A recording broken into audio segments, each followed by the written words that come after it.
बिस्मिल्लाहिर्रहमानिर्रहीम अस्सलाम वालेकुम वरहमतुल्लाहि वबरकातुहू। स्टूडेंट्स, आज का टॉपिक स्टार्ट करते हैं। सो आपको बताते चले, एक मिनट।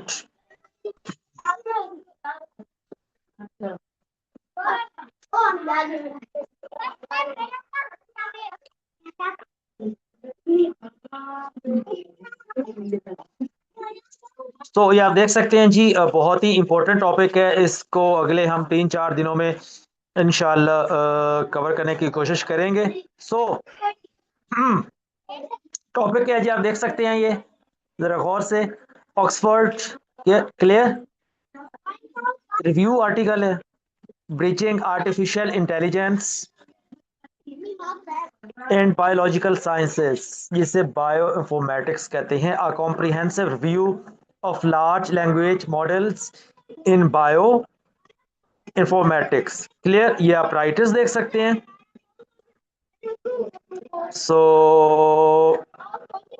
वेरी गुड, ये आप देख सकते हैं यहाँ पे साइटेशंस।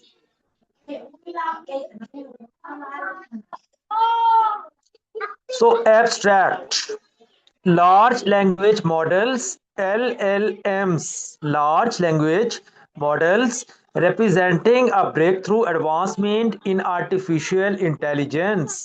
नए मॉडल्स आ गए हैं जी, नए एल्गोरिदम्स आ गए हैं, न्यू मशीन्स आ गई हैं, नए एप्स आ गए हैं, सॉफ्टवेयर्स आ गए हैं।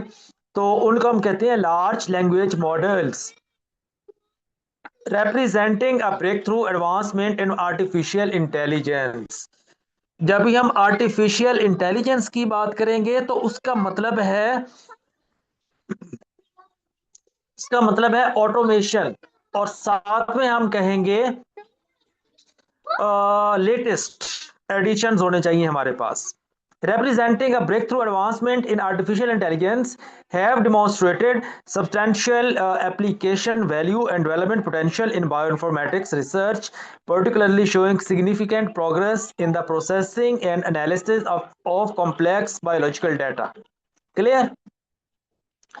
और डाटा बहुत ज़्यादा कॉम्प्लेक्स है, और देखें बहुत ज़्यादा वेरिएशंस आती जा रही हैं, न्यू मशीन्स आ रही हैं, ज़्यादा डिस्कवरीज हो रही है। हमारे पास डाटा जो है बहुत ज़्यादा हो चुका है, तो उसके साथ हमने उसको कैसे प्रोसेस करना है, कैसे उसकी एनालिसिस करनी है, कैसे उससे इन्फ्रेंसेस हमने ड्रॉ करने हैं।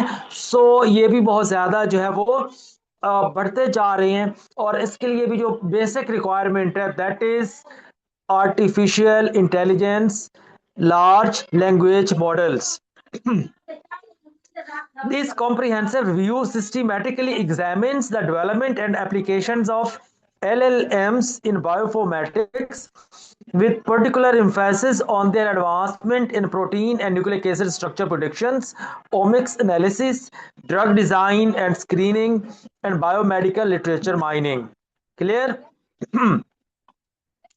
This work highlights the distinctive capabilities of LLMs in end-to-end learning and knowledge transfer paradigms आ जाते हैं।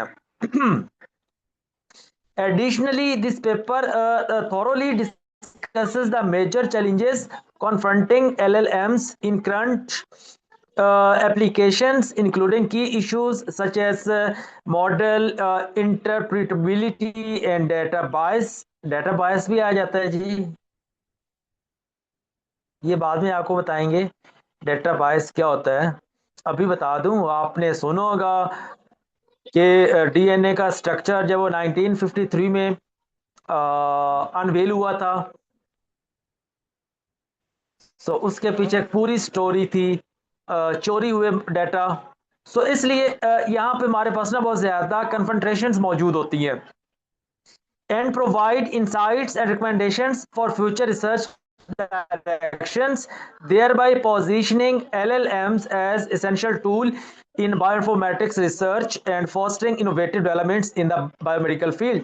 अब आपका क्या काम है, ये की वर्ड्स हैं बायोइंफॉर्मेटिक्स, डिफाइन बायोइंफॉर्मेटिक्स। आपको पता होना चाहिए बायोइंफॉर्मेटिक्स क्या होती है। बायोइंफॉर्मेटिक्स क्या होती है कि जब जो बायोलॉजिकल डाटा होता है, जो बायोलॉजिकल मॉडल्स होते हैं, उनकी सिमुलेशन की जाती है विद कंप्यूटर सॉफ्टवेयर सिस्टम्स आ जाते हैं, सॉफ्टवेयर्स आ जाते हैं, एप्स आ जाते हैं जी, मॉडल्स आ, उसको इस्तेमाल करते हुए बायोलॉजिकल डाटा को एनालाइज किया जाता है। ठीक है जी। LLMs आ जाती है, आपने सर्च करना है LLMs क्या होते हैं, आर्टिफिशियल इंटेलिजेंस क्या होती है, और इसी तरह ही आपने जरा इसको देख लेना है। आज के लिए इतना ही है, कल इंशाल्लाह हम नए टॉपिक के साथ हाजिर होंगे, इसी को कंटिन्यू करेंगे। सो बहुत शुक्रिया, अपना ख्याल रखिएगा, अपने